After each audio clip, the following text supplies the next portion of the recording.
Hi, it's Paul, and in this video I'm an old man with an opportunity for you to spend X number of minutes of your life, which you will never get back, listening to me talking about decking. So, to explain, let me just shrink myself down a little so you can see the YouTube comments. A few days back, about 10 days back to be fair, I got a comment from @StacyWright2439 which said, "Morning, thanks for your video. Just watched, so glad I did, as I didn't know about the different frames or edges. I've just ordered mine and waiting delivery from Wix, Wix being a UK building supplies place. After reading some of the comments, I see many people are doing the same, just building onto a timber frame. Which option do you think would be best and easiest, as I'm a beginner?" I had a few messages backwards and forwards to Stacey, and basically, yeah, as she says, never built a deck before, doing it for the first time, ordered some decking from Wix, some composite decking, and some timber from, I think, Howden's it was. And she's going to try and build a deck, which, great, good stuff.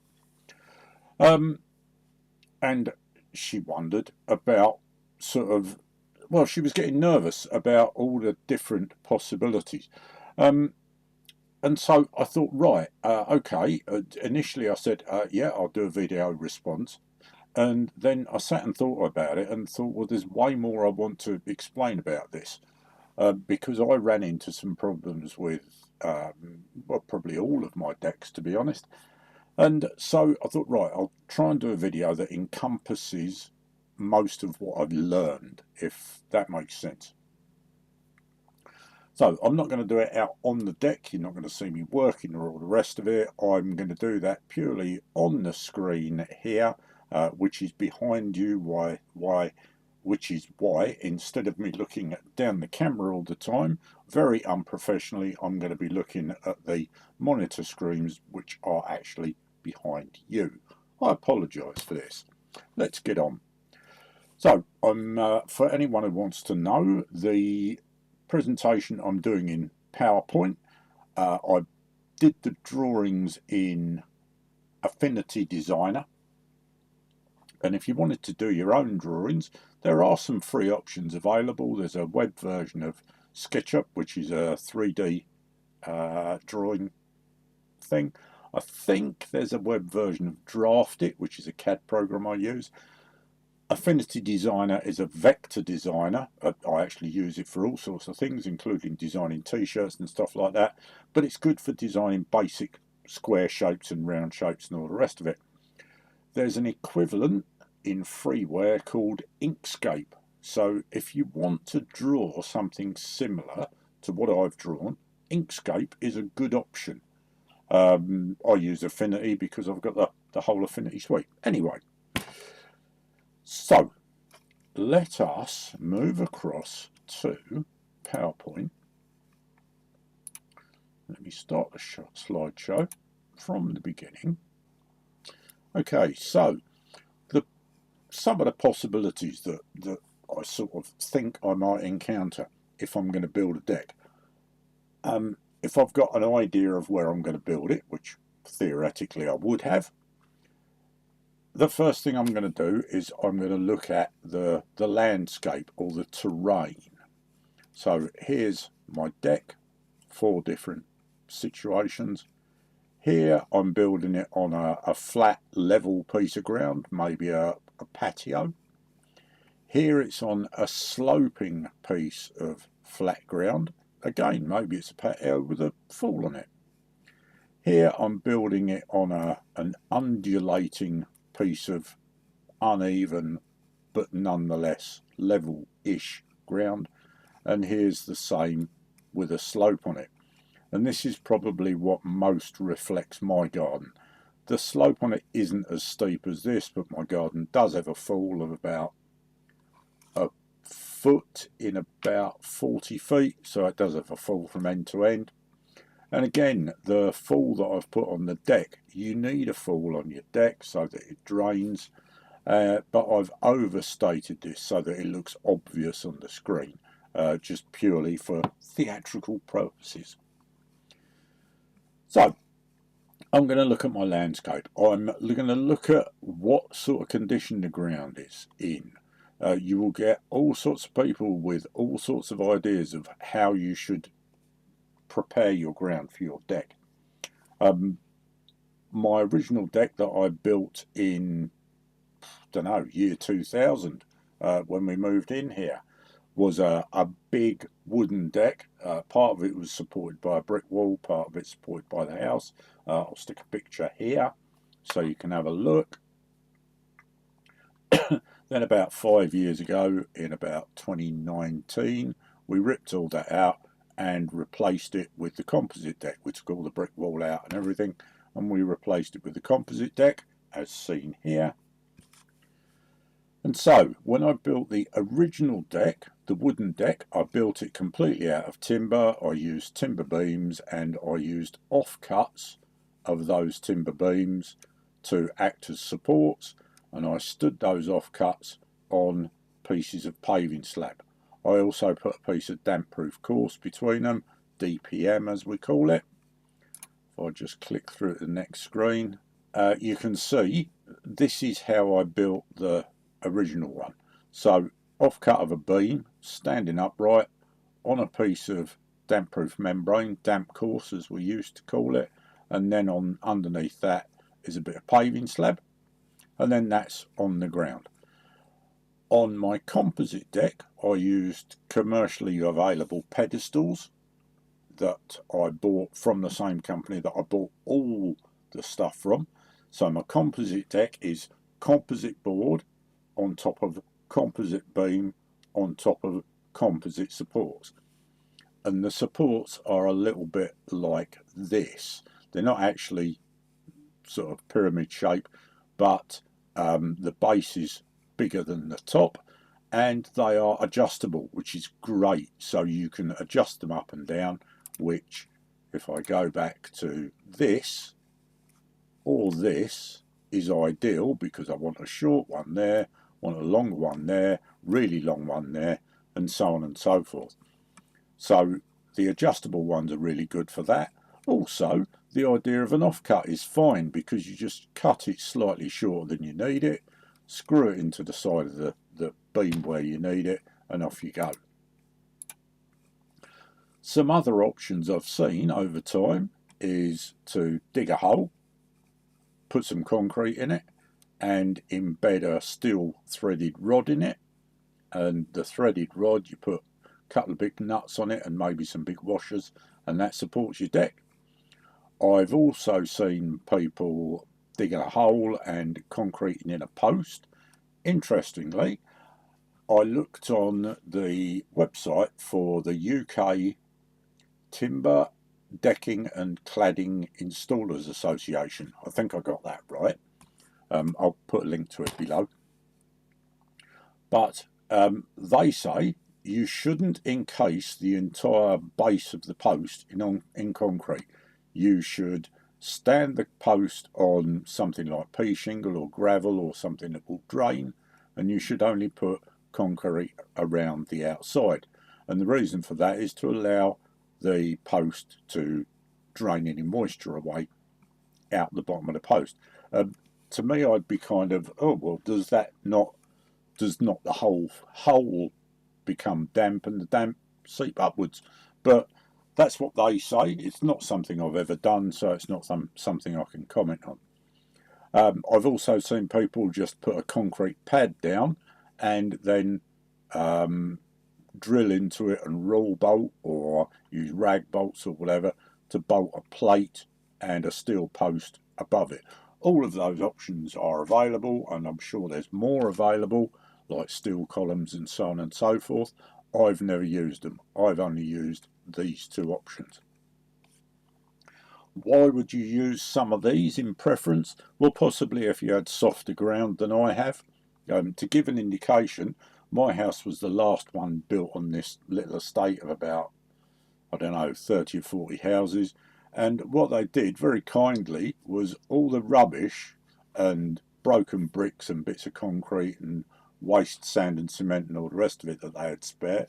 They dumped in our back garden, then covered it with about 2 inches of topsoil, threw a bit of turf on top of it and some paving slabs and said, there you are, look at your lovely garden. And it was lovely until we tried to dig into it and found that, yeah, it's like solid about 2 inches underneath the surface. So I didn't do any preparation to my garden before I put either the old deck with these supports or the new deck with these supports on it.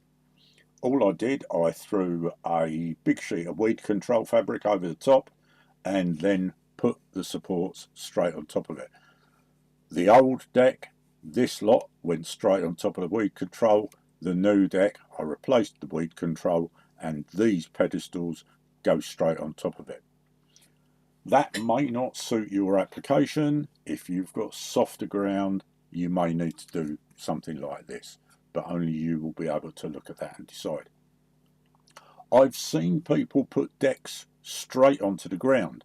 So if I go back a slide, I've seen it where people have literally laid the beams straight onto the ground, flat, no slope, no drainage, no nothing. One of my kids bought a house and that had a small deck, probably about 8 foot square in the back garden, and it was literally laid on top of where the grass was. The grass had obviously died underneath, but it lasted all the time that they were there. They were there about 3 years and it was all right. It had obviously been built some time before they moved in, so presumably it had been all right. The only thing we did notice, because constantly everyone steps onto it on one corner, that corner started to sink a little bit, and what you got was a bit of a bounce on the deck when you got onto it, so you could feel it move by maybe half an inch, 15 mil. If you're prepared to accept the risk of something like that, then maybe that's something you want to do. Just throw your deck down straight on the deck, on the ground. Anyway, enough about that. Have a look at your landscape, your environment, your garden, whatever, and think about, what do I need to do? If I just put some pedestals down, are they going to sink and disappear? Are they going to support my deck? A quick mention of timber versus composite. Really, the only difference between, in terms of the beams, the only difference in timber and composite, there's two differences, I suppose. The timber in time will deteriorate. That said, my original timber deck stood for 20 years. I took it all up and it was pretty much okay. In fact, I used the main frame members to build a reinforced loft area in one of my other son's houses, and it was perfectly all right. No rot, no decay, no nothing. Composite should last, I suppose, forever, but the big difference between composite and timber is the composite tends to warp more than the timber does in heat, and it needs more support. So with composite, you have to put a support sort of every 400 mil or something under the beams, whereas with timber you might get away with putting one every metre or yard or whatever you want to call it. So the supports on the timber can be further apart than the supports on the composite. So you end up using more materials if you use composite than you do if you use timber. Other than that, it's a longevity thing. I built the composite deck out of all composite materials because I was interested and it seemed like a good idea because we wanted it to last. I mean, it's done 5 years already and nothing's changed apart from it needs a good wash. But then the other deck had done 20 odd years and not much changed apart from it discoloured. So you make your choices. In terms of the boards, Obviously, with the composite you get more difference with the colours and the shades and everything. Is it better than timber? It's got plus points and minus points. So you go and have a look and see what you think. Make your choice. The only other thing I'll say is, especially going back to the supports, how often should you put supports? Well, that really relates to the size of the beams and in turn the size of the deck.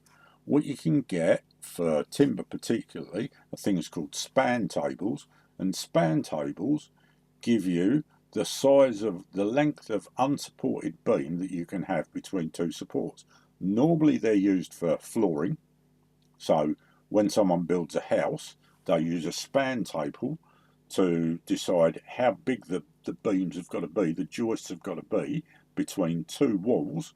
Let me see both my hands. So there's your living room walls, one that side, one that side.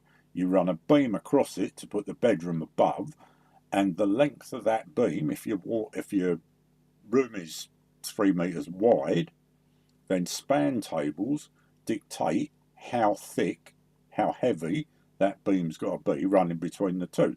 So doing it the reverse way round, if you say, right, I'm going to use a 6-inch or a 150mm timber by 6x2, say 150mm by 50. Yes, I know they're not 150mm by 50, they're 148 by 47 or whatever. That's because you're using metric to measure an imperial timber. Anyway, 6x2s. If you're proposing to use 6x2s for your deck, you can look on the span table and it will tell you how far apart the supports need to be. So you might need to put a support every 2 meters, you might need to put a support every 1 meter. With the composite materials, with the composite joists or beams, the manufacturer will tell you how regularly you need to support it. And certainly if you look at my video on the composite deck, you will see there are lots and lots of supports because they haven't got the strength that timber's got. Right, let's move on. Okay, so I've considered my landscape, I've considered my supports. We'll talk a little bit more about supports in a minute, but we're now going to look at the deck itself. And I like to plan my stuff in advance now because I like to try and understand as much as possible the potential issues that I'm going to come up against. The original deck, the first timber deck, didn't plan it at all. I had a drawing, a sketch of the pattern that we wanted, and that was it. I just bought a load of materials. I literally measured the area, which gave me a square footage, square yardage, square meterage or whatever, and then I bought sufficient boards to build that amount. I think I had an excess of 10% for wastage because I knew there were going to be a lot of awkward cuts. You can do the same, or you can do what I do now. You can draw the whole thing out and make a bit more of an accurate prediction of what you're going to need. So what I've ended up with, so here's a subframe, here's a deck, and you can work out from that, okay, that's the dimensions of my deck. I'm going to need 1, 2, 3, 4, 5, however many boards, and so on and so forth. But you will run into other problems, and that's the whole point of doing this video. So let's take the subframe and the deck away again for a moment, and let's put an outline in. So there's my outline, and in this particular instance it actually represents the composite deck that I built, which is 4 meters end to end and 2.5 metres front to back. So 2.5 metres deep, if you like, and it's, I think, 4 inches high, 100mm high, because I didn't want a big step up onto it. The old deck had a big step, well, it actually had a step up to it, but it was significantly high off the ground. It was about a foot off the ground, and we didn't want that anymore. Why did I do that? Because I didn't want to step down coming out of the house, and there's the patio door is probably the best part of a foot above the garden. So here's my patio door, here's my garden level, and I wanted the deck to make up that space and have a level access right the way through. So it used to be you stepped out of the house straight onto the deck. Now you step out onto the top step of the deck, and then you step down one step onto the main deck. And I think the top deck is level with the floor level inside the house. The lower deck is 120mm lower, and then the garden is another 120mm below that, or thereabouts. You will do your design, choose what you want. So let's talk about the main deck. I want a deck 4 metres from end to end and 2.5 metres from front to back. So simple, huh? I just build a subframe. I buy a load of deck boards and I throw the deck boards on top. Easy. That assumes that I can buy 2.5 metre deck boards. If the only deck boards I can buy are 4 metre, then one or two things is going to happen. Either I'm going to cut 1.5 metres off of each deck board and throw it away, because I only want 2.5 metres out of a 4 metre deck board, or I'm going to have joints in my decking. So let's take that one away and let's put that one in. This isn't measured out, this is just an example. And I'm sorry, some of the joints don't come out particularly well, but there's a joint there, there's another joint there, there's a joint there, there's a joint there. So I might be in the situation where I put a full board down, then I put an off-cut board, and then another off-cut board, and a full board, and a full board, and an off-cut board, and an off-cut board, and a full board, and so on and so forth, which is great, and it's brilliant if the joints happen to line up with part of my subframe. If they don't, I've got a problem, because here I've got a joint that doesn't line up with my subframe, and in that instance I'm going to have a situation like a springboard in a swimming pool. If I stand on the end of either that board or that board, it's going to spring, it's going to bounce, and I don't want that. So I'm going to have to go back to my subframe, and I'm going to have to alter my subframe. So I've now put an extra timber right the way across to line up with those joints. But if I've already built the subframe and I've already started boarding it out, that's a problem. So planning can be useful. Okay, but that's it, that's a basic deck. But I want some supports. So, okay, I'll put some timber supports in. Fabulous, that'll do. Or,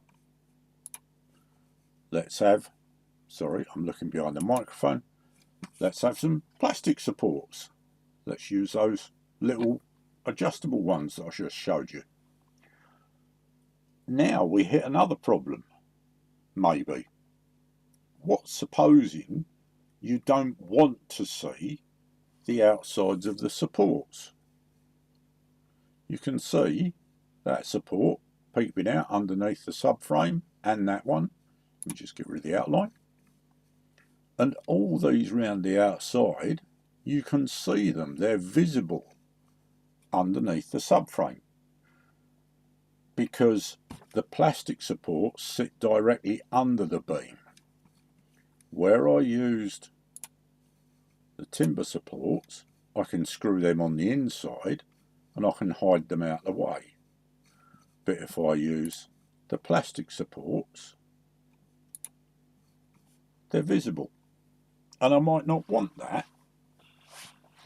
So, something else I have to consider. Let's take those supports away a second. And supposing I want a picture frame. Picture frame is a framework out of deck boards or bullnose boards, which I'll talk about in a second, arranged like a picture frame round the outside of your deck. Looks very pretty. And then you fill in the boards in the middle. But again, I've now got a problem that, again, I've got a lot of board ends that aren't supported. Because I want my fancy picture frame, I'm like, oh, now the ends of all these boards aren't supported, and they will spring.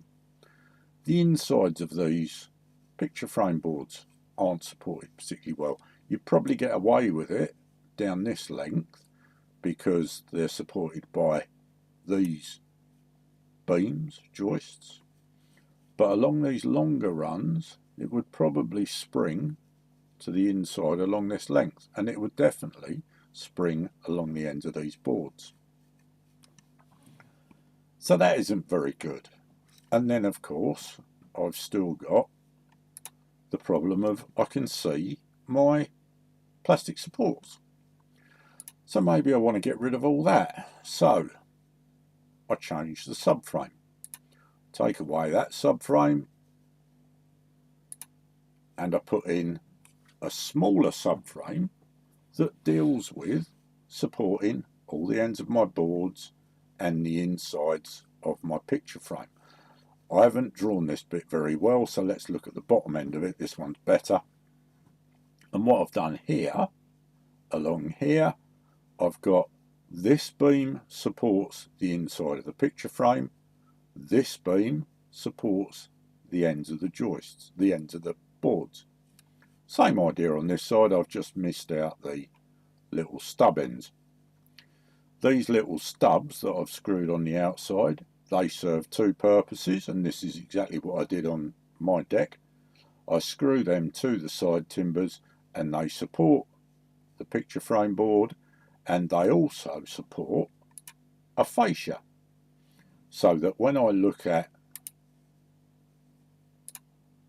the decking from the side, what I see is the picture frame on the top, and I see the fascia underneath rather than seeing the beams, and the fascia is actually continued down to ground level, so I don't see the supports behind it.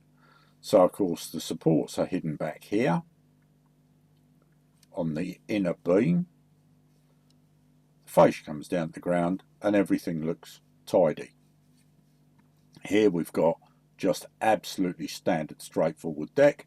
You can see the sides or ends of the timbers, and you can see the ends of the boards. Here we've got a slightly modified version where I've moved the joists, the beams in a bit, and I've put another deck board along the side again to give me a fascia board. But going back to this, if I've done any of those three options and suddenly I think I don't want that subframe anymore, I want this subframe, the supports are going to be in a different position. So here's a subframe for, here's supports for my smaller deck, my smaller subframe that suits the picture frame, and here's supports where they were originally that are visible from the outside for my original deck of a full-size subframe and a full-size deck.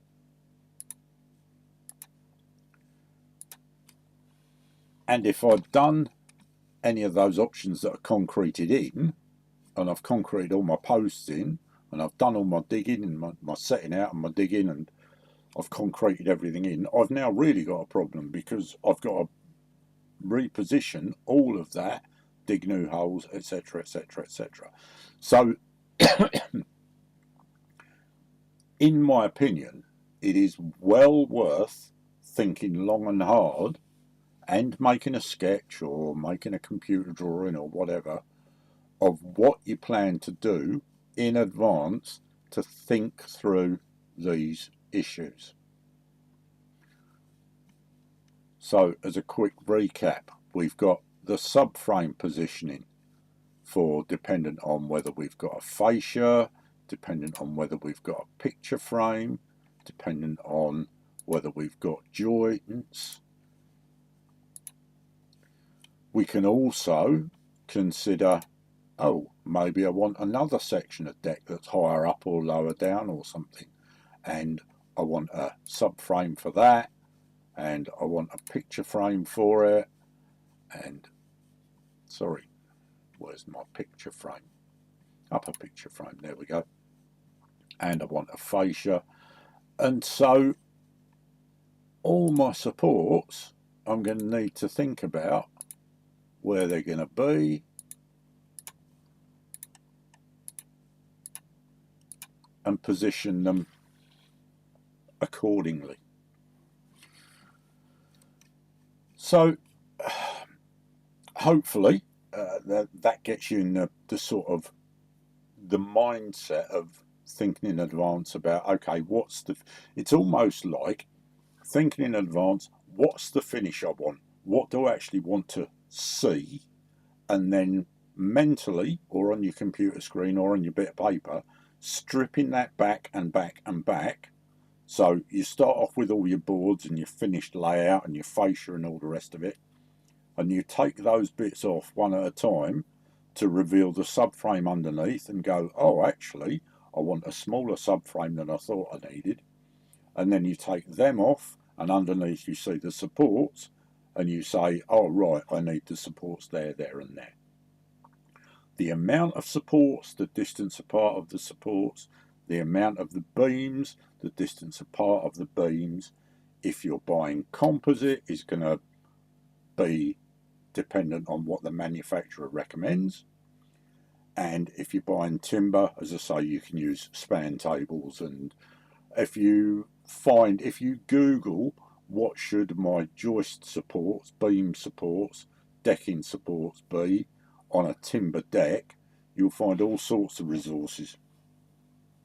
Again, if I can find some links, I'll put them in the description below.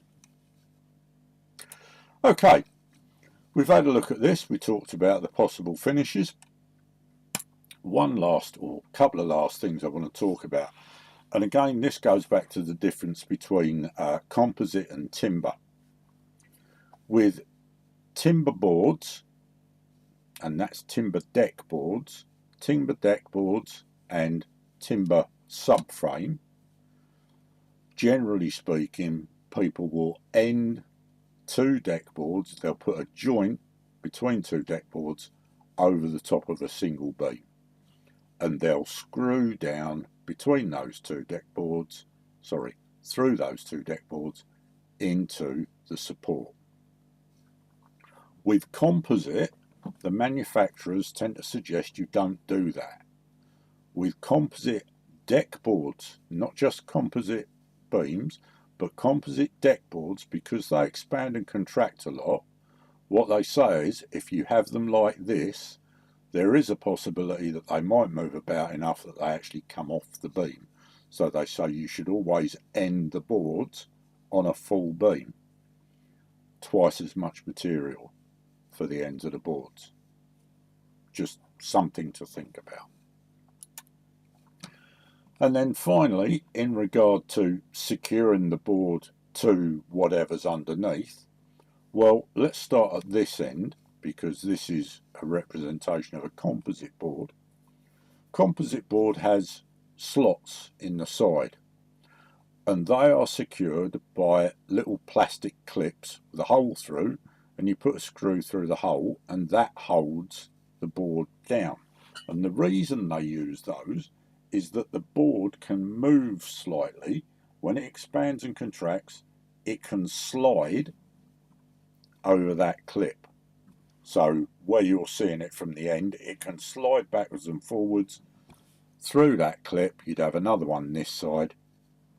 Generally speaking, the manufacturers recommend that you don't directly screw through composite boards, because if you screw through the board and secure it down to whatever your subframe is, then the potential is, as the boards expand and contract, it will twist and buckle your subframe, or it may.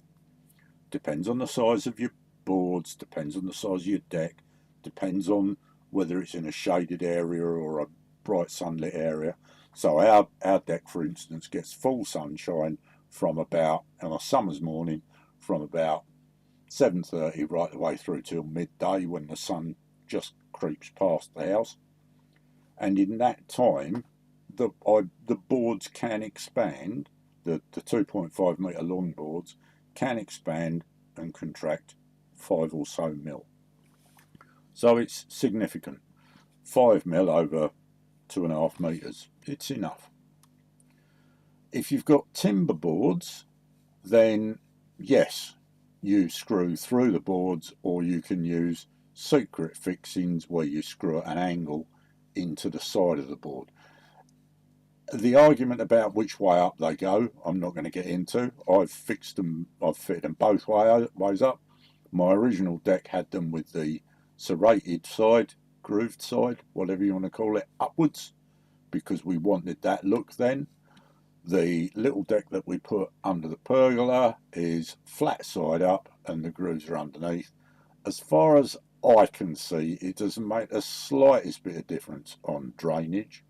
The only difference we found is on this deck, on it with it this way up, when the weather was really bad and it was really icy, the water would sit in the top here and these would get more slippery than the boards the other way up do. That's the only difference we found.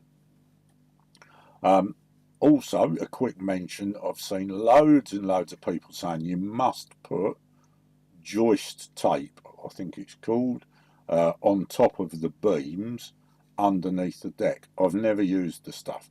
It's like a waterproof tape that sticks to the top of the timber and you lay the boards over the top of it. Never used it. Don't personally see the need for it.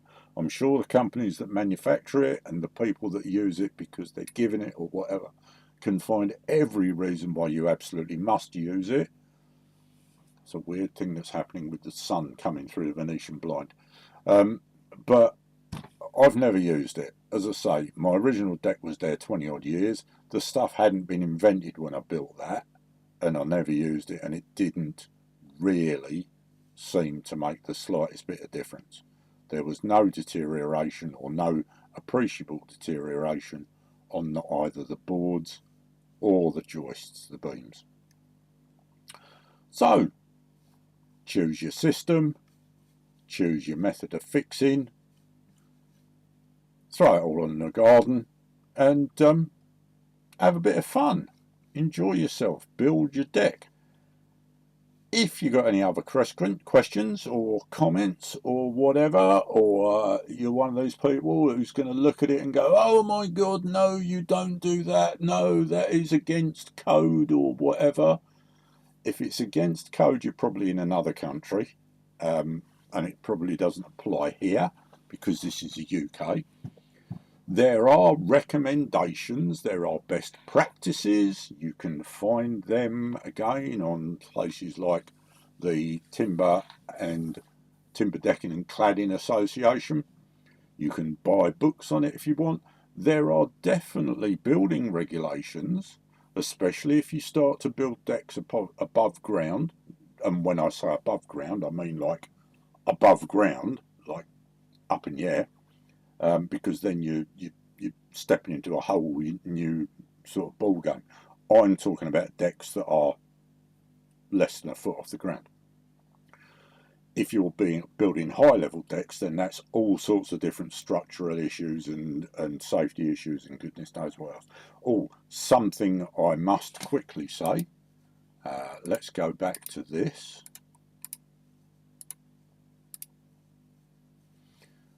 If I've never fitted a balustrade or a banister or whatever you want to call it, but if I were fitting it, I would be fitting it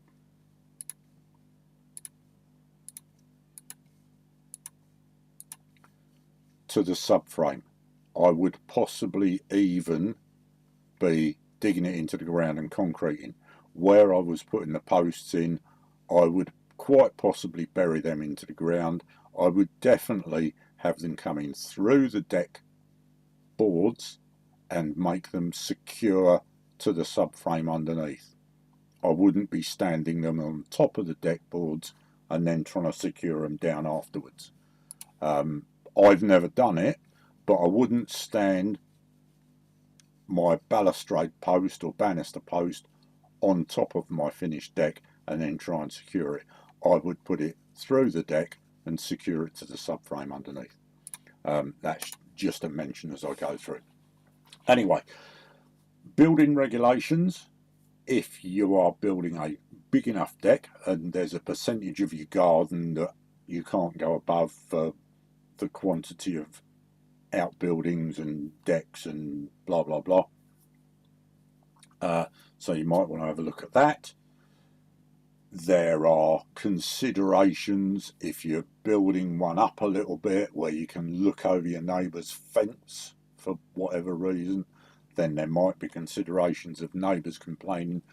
Only you know your situation where you are building it, so that I can't sit here and say there are no restrictions, you can build what you like, it's my house, I'll build what I like. That sadly isn't actually quite true. There are restrictions. Generally speaking, if you're only building a little deck and it's fairly close to the ground, you'll be okay. But if you are concerned, take advice, look up the relevant places, look up places like installers and trade associations. If you go on Facebook and say, I'm building a deck, can I build it 3 times the size of my garden, 18 foot off the ground? Someone will say, yes, it'll be fine. It won't. So use authoritative sources of advice if you want to. If you don't care, then don't. As I say, if you've got comments, if you've got other questions, by all means drop them below, as always. Sun's come out again now, so get outside and build your decking. Thanks for watching. Bye.